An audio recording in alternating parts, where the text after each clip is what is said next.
Anger is like an internal alarm that signals disrespect for our values. We are like the deep ocean. On the surface there may be waves, but in the depths, there is a constant calm. Dealing with anger is like managing a fire, neither smother it nor let it get out of control. Use each chaotic situation as a portal to discover the serenity that has always been present. Hello, I am Ruby and Oliver, and today I have the honor of welcoming two extraordinary masters in this special episode, Yogananda and Ramana Maharshi. Their ancient wisdom has transformed lives for generations, and today they will share profound teachings on how to deal with anger and not be disturbed by others. In today's episode, Angry and Bothered No More, we will explore 10 ancestral lessons that can completely transform your relationship with anger and the disturbances of daily life. You will discover how to turn insults into lessons of serenity, how to find peace in the chaos of everyday life, and most importantly, how to develop an unshakable inner strength. We will explore the power of forgiveness, the art of empathy, and ancient techniques to maintain calm in any situation. Get ready for a transformative journey where we will learn to transcend automatic reactions, cultivate equanimity, and discover an inner peace that no external circumstance can disturb. Let's begin our conversation with a deep and universal question. Yogananda, many see anger as something negative, but is it really a reflection of emotional weakness, or can we view it as an opportunity for self-discovery? Rubian, you see, anger is often misunderstood. Far from being just a sign of weakness, it can be a powerful tool for self-knowledge. Imagine anger as a storm. At first glance, it may seem frightening and destructive, but it has the power to reveal hidden aspects of ourselves that need attention. Often, anger arises when our values or boundaries are disrespected. It's like an internal alarm that goes off, signaling that something in our life needs review or change. When we allow ourselves to explore this emotion more deeply, it can connect us with our quest for justice and our sense of dignity. Instead of repressing this feeling, we can use it as a springboard for introspection, asking, what is really provoking this reaction? What essential values are being challenged? These reflections lead us to a deeper understanding not only of our emotions, but of who we truly are. Fascinating perspective, Yogananda. And you, Ramana, how do you see this duality of anger? Is it truly a weakness, or can it guide us to self-discovery? Look, Rubian, we need to view anger as we observe the weather. Just as there are signs that precede a storm, dark clouds forming on the horizon, anger also has its precursors, deeper feelings of pain, frustration, or dissatisfaction that may go unnoticed. The key is not to allow this emotion to control us, but rather to use it as fuel for our inner journey. It is crucial that we engage in what I call atmavikara, a deep inquiry into ourselves. When anger arises, we should ask ourselves, what is the true root of this feeling? What is this emotion trying to teach me? Through this conscious inquiry, we transform what could be a destructive force into a catalyst for growth. It's like finding the light that has always been present, just temporarily obscured by the clouds of anger. It's impressive how both perspectives complement each other. While Yogananda shows us anger as an internal alarm signaling our values, Ramana presents it as a portal for deep self-inquiry. This teaches us that we do not need to fear our emotions, but rather learn to transform them into tools for self-knowledge. Let's explore a question that many of us face in our daily lives. Yogananda, is it really possible to reach a state where the actions of others do not bother us? Or would that be just an illusion? Rubian, that is a very pertinent question. You see, seeking a state of total imperturbability is like trying to reach a horizon. The closer you get, the more distant it seems. As human beings, we are naturally interconnected, and our emotions often mirror the relationships around us. Imagine your mind as a well-tended garden. When someone acts disturbingly, it's as if they throw some unwanted seeds into that garden. Through spiritual practice, especially Kriya Yoga, we learn not to prevent those seeds from falling, but to choose which ones we will allow to sprout and grow. When we begin to understand our true nature as eternal souls, transcending body and mind, we start to see the actions of others as part of their own journeys of evolution. It's a process that requires constant practice, especially in the face of daily challenges, but it leads us to a state of greater understanding and compassion. What a profound perspective, Yogananda. Ramana, I would like to hear your view on this question. How can we deal with the impact that the actions of others have on us? Rubian, true liberation comes when we transcend identification with the ego. It's like observing the vast sky.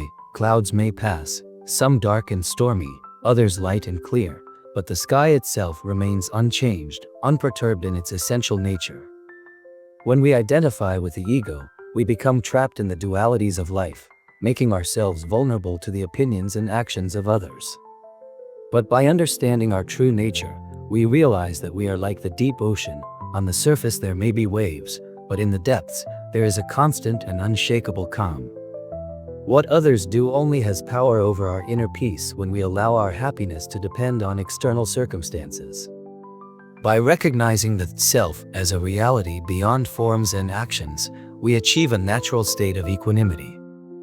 Extraordinary how each perspective illuminates different aspects of this issue. Yogananda shows us that spiritual practice can help us cultivate a more resilient inner garden, while Ramana reminds us that our true nature is like the unperturbed sky, beyond the passing clouds of circumstances. This teaches us that, although we cannot control the actions of others, we can choose how we respond to them. Let's move on to our next question. Let's explore a question that we all face at different moments in life. Yogananda, should we accept what we cannot control or fight for change in every situation? Rubian, life is a dance between acceptance and struggle, similar to the two currents of a river. Sometimes, we need to accept circumstances that we cannot change, just as calm waters teach us serenity. At other times, we must rise up and swim against the current, seeking transformation and justice. Imagine the palm tree that bends to the strong wind. It does not face the storm head-on, but adapts, remaining upright. However, if an external factor threatens it, like an impending storm that could topple it, it must use its strength and resilience to stay firm. In this sense, recognizing when to fight and when to accept is a sign of wisdom. Sometimes, difficulties are invitations for transformation, providing opportunities for growth. Other times, accepting a situation can free us from unnecessary burdens, allowing space for inner peace. A very interesting analogy with the palm tree. Yogananda, Ramana, how do you see this dynamic between acceptance and change in our lives?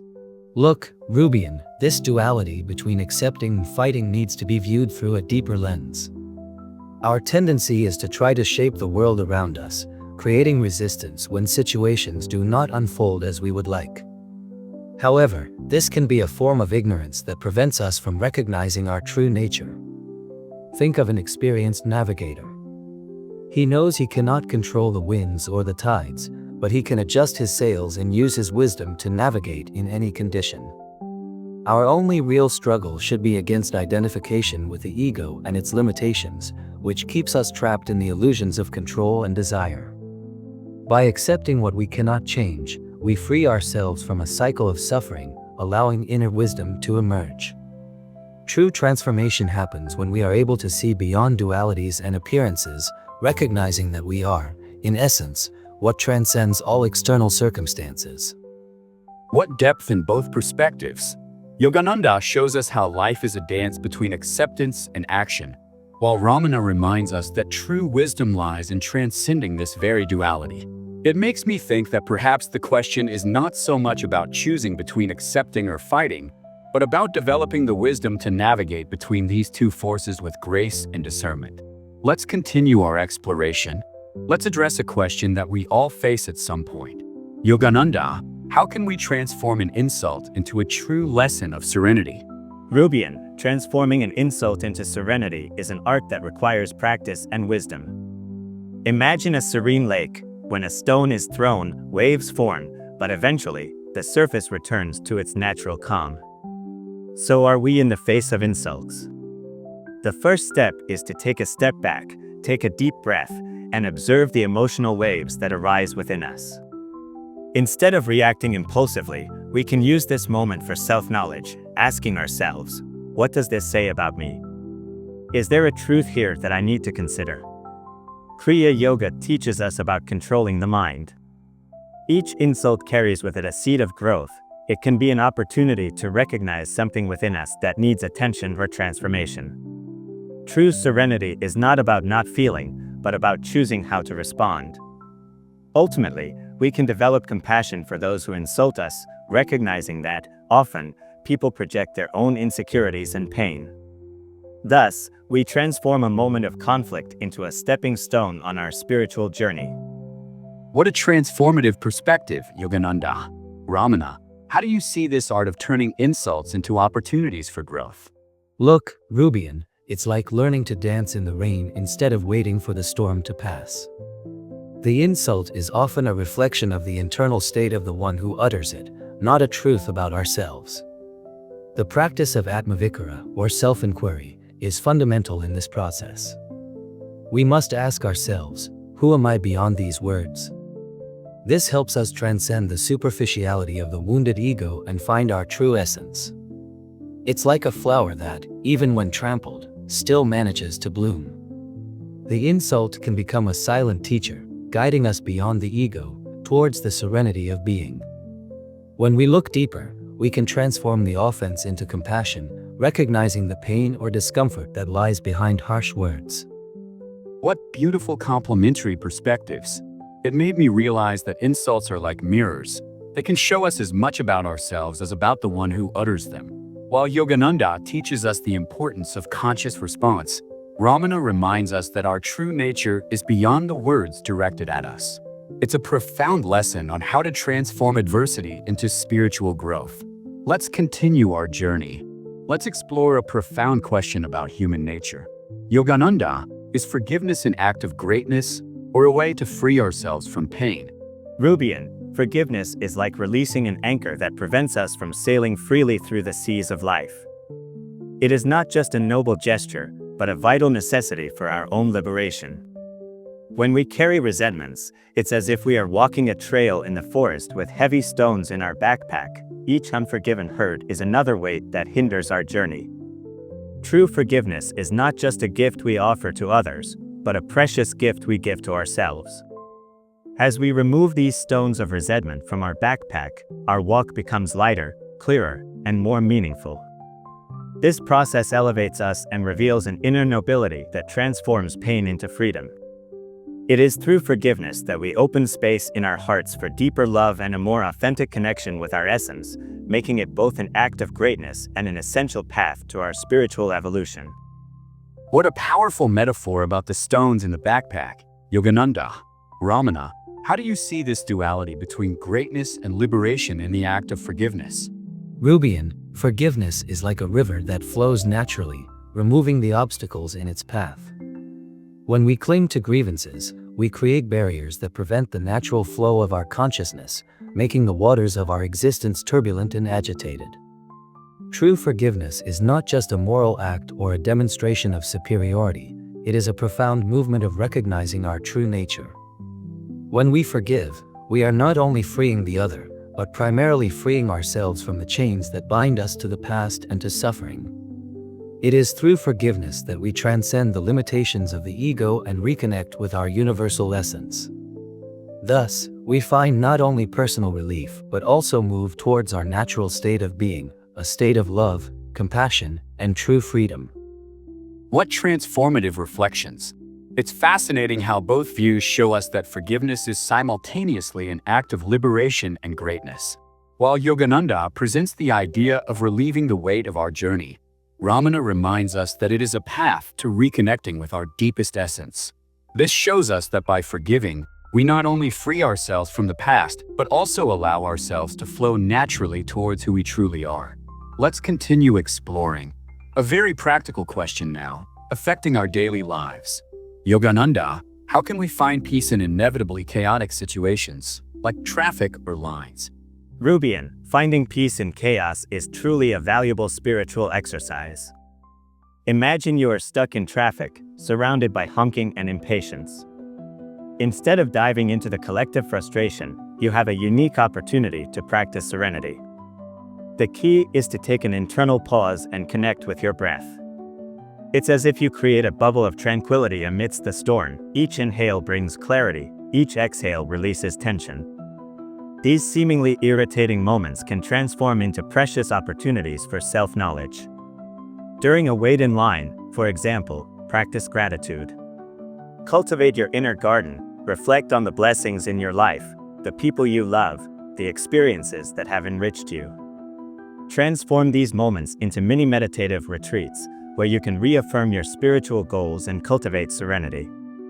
Remember, true peace is not the absence of external chaos, but the constant presence of inner tranquility, even when everything around seems to be in disorder. What a beautiful way to reframe these moments, Yogananda. And you, Ramana, how can we find serenity amidst everyday chaos? Notice, Rubian, that these chaotic moments are like little disguised teachers in our daily lives. When you find yourself in a seemingly endless line or stuck in traffic, you are faced with a unique opportunity for spiritual practice. The key is to recognize that these situations are simply moments of life, neither good nor bad in their essence. Focus on your breath, allow your attention to rest in this natural flow. It's like turning your gaze inward, where true peace has always resided. Remember that you are like the consciousness that observes. Just as a mirror reflects all images without clinging to any, your mind can witness the chaos without being consumed by it. Stress and impatience are merely manifestations of the ego, which distances us from our true nature. Use each moment of waiting as a spontaneous meditation, reminding yourself that you are more than the momentary circumstances. Thus, each chaotic situation becomes a portal to discover the serenity that has always been present within you. What enriching visions! It's fascinating how both show us that external chaos can be precisely the catalyst for finding our inner peace. While Yogananda teaches us to create a bubble of tranquility through gratitude, Ramana invites us to be conscious observers of chaos. This shows us that perhaps it is not the world that needs to change, but our perspective on it. Let's continue exploring. A fundamental question for our relationships now. Yogananda, can empathy truly be the key to overcoming anger and finding harmony in relationships? Rubian, empathy is like a bridge that connects us to the heart of another, allowing us to cross the chasm of misunderstanding. Think of a disagreement with a close friend. When we manage to step beyond our own pain and truly listen to the other, we discover that behind every reaction lies an untold story. It's fascinating how empathy can completely transform a tense situation. For example, when someone acts hostile towards us, our first impulse may be to react in kind. But if we pause to consider that perhaps this person is going through a tough time, like an illness in the family or problems at work, our perspective changes completely. Cultivating empathy is like tending to a delicate garden. It requires attention, patience, and constant dedication. When we create this space of mutual understanding, anger naturally dissolves, giving way to a deeper and more meaningful dialogue. After all, we all carry our own struggles and challenges. What a transformative perspective, Yogananda. Ramana, how do you see the role of empathy in dissolving anger and building more harmonious relationships? Look, Rubian, empathy is like a key that opens the doors to mutual understanding. When we can transcend our limited perspective and connect with the experience of another, we discover that we are all part of the same web of existence. The practice of empathy allows us to see beyond superficial appearances. It's like looking through a prism. What initially seems like a simple light reveals itself in a spectrum of colors and nuances. Each person we encounter carries their own pains, hopes, and struggles. When we develop this deep understanding, anger loses its power over us. Instead of being swept away by automatic reactions, we create a space where understanding and forgiveness can naturally flourish. It is in this space of genuine connection that we find the path to truly harmonious relationships. What beautiful complementary perspectives. It's inspiring to see how empathy can be such a powerful tool for transformation. Yogananda shows us how it can be cultivated like a precious garden, while Ramana reminds us that it connects us to our shared essence. This teaches us that perhaps the antidote to anger is not to fight against it, but to expand our capacity for understanding and connection with others. Let's continue our exploration. A question that deeply touches our human experience now. Yogananda, should we repress or express our anger? What would be the wisest way to deal with such an intense emotion? Rubian, you see, dealing with anger is like managing a fire. If you completely smother it, it can build up and explode later. If you let it run wild, it can cause destruction. Repressing anger is like storing poison inside yourself, contaminating your inner peace and affecting everyone around you. The wisest path is to learn to recognize and feel this emotion, but to channel it constructively. It's like a river in flood. You can't stop the water from flowing, but you can direct it in a way that doesn't cause destruction. Meditation and self-control help us create that safe space where we can observe our anger and transform it into positive energy. The goal is not to suppress or explode, but to use anger as a tool for self-knowledge and transformation. When we learn to do this, it can become a force for positive change, guiding us toward greater harmony and understanding. What a powerful analogy about fire and the river. Yogananda, Ramana, how do you see this issue of managing anger? What would be the wisest approach? Look, Rubian, anger is like a passing cloud in the sky of our consciousness. When we try to repress it, it's like trying to hold the wind in our hands, impossible and frustrating. On the other hand, when we express it without awareness, it's like letting a spark fall in a dry forest. The true path of wisdom lies in self-inquiry, in Atmavikara. When anger arises, we should ask ourselves, where does this emotion come from? For whom does it appear? This questioning allows us to observe anger without completely identifying with it. By giving space to recognize anger, but without getting lost in it, we begin to realize that it is also a teacher on our journey of self-discovery. It is through this deeper understanding that we can integrate this emotion into our spiritual transformation. Extraordinary how both perspectives bring us a deeper and more mature understanding of anger. While Yogananda teaches us to channel it as a constructive force, Ramana shows us how to transform it into a tool for self-inquiry. This reveals that wisdom is not in the extremes of repressing or exploding, but in learning to consciously dance with our emotions. Let's continue our exploration. Let's address a question that many of us face in challenging moments. Yogananda, how do we deal with unfair criticism without losing our calm or confidence? Rubian, facing unfair criticism is like standing in front of a distorted mirror. The image reflected does not correspond to reality, but can still affect us. The key is to remain centered in your true essence, like a mountain that remains unshaken even when passing clouds cover it. The practice of meditation and inner silence is fundamental in this process. It's like cultivating an inner garden of peace that, even when exposed to adverse winds, keeps its roots firm and strong. During these moments of contemplation, you strengthen your connection with your true nature. Learn to filter what is constructive into criticism. It's like a jeweler who knows how to separate gold from impurities. Some criticisms, even if poorly placed, may contain valuable elements for our growth. If there's nothing constructive, let those words pass through you like a breeze, without clinging to them. Self-love is your greatest protection. Cultivate it daily by recognizing your qualities and achievements. And remember to surround yourself with people who nurture your growth. They are like a supportive garden that strengthens your resilience. What a deep perspective, Yogananda. Ramana, how do you see the art of dealing with unfair criticism while maintaining our serenity? Rubian, imagine yourself as a serene observer in front of a flowing river. The criticisms are like the waters that pass. They may be turbulent on the surface, but they do not alter the deep nature of the observer. The true strength lies in recognizing that these external perceptions are often reflections of the limitations of those who express them. Self-inquiry is crucial in these moments. Question yourself about the true nature of these criticisms. Do they resonate with your inner truth?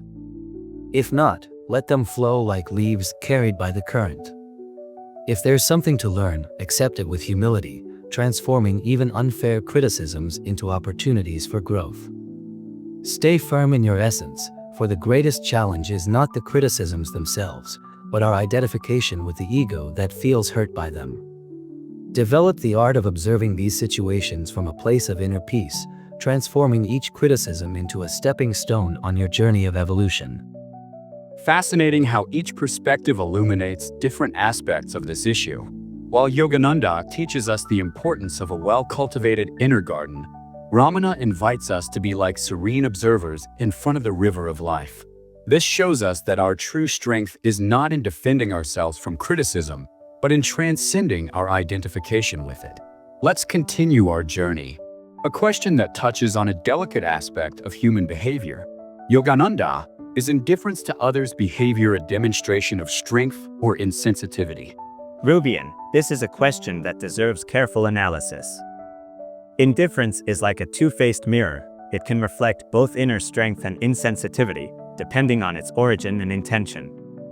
When indifference comes from a place of self-confidence and spiritual clarity, it's like a centennial tree that remains firm regardless of the winds blowing around it. It demonstrates a deep commitment to its spiritual purpose without being distracted by external interference.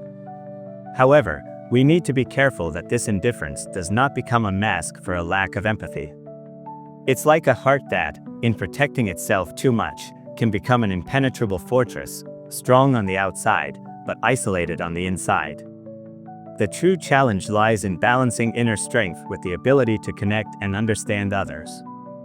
Wisdom lies in cultivating a state where we can maintain our serenity without losing our humanity. It is possible to be like a lighthouse, firm in its position, but always radiating light to guide others. A very interesting analogy with the lighthouse. Yogananda, Ramana, how do you see this duality between strength and insensitivity and indifference? Look, Rubian, it's like observing the vast ocean. In its depths, there is a constant calm, regardless of the storms that agitate the surface. True indifference, when born from wisdom, is not an escape or insensitivity, but a deep understanding of the transient nature of things. When we practice Atmavikara, we begin to realize that reacting to every behavior of others is like trying to control the wind, an impossible task that only generates suffering. True strength lies in staying centered in your essence, observing the fluctuations of the world with equanimity and understanding. It is essential to understand that this posture does not mean ignoring or despising others, but rather recognizing that each being is on their own journey of evolution.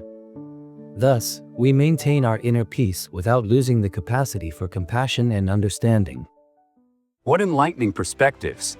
It's fascinating how both show us that true strength is not in shutting ourselves off from the world, but in maintaining our serenity while remaining open to compassion. While Yogananda reminds us of the importance of being like a lighthouse, firm but illuminating the path for others, Ramana invites us to cultivate the deep serenity of the ocean. This teaches us that true wisdom lies in finding the balance between inner strength and sensitivity to others. Wow, what an incredible conversation we had today. Before we wrap up, I want to immensely thank our masters Yogananda and Ramana Maharshi for sharing such profound and transformative wisdom with us. It was truly an honor to have you here, and I very much hope to welcome you again in future episodes to continue exploring these valuable teachings. And you who have come this far, you've received a very special gift today, powerful tools to deal with anger and find more serenity in your daily life. We learned that our emotions can be great teachers when we know how to observe them wisely. On the screen now, you can see 2 other videos from our channel that will perfectly complement what we learned today. Just click on any of the images to watch. And don't forget to subscribe to the channel.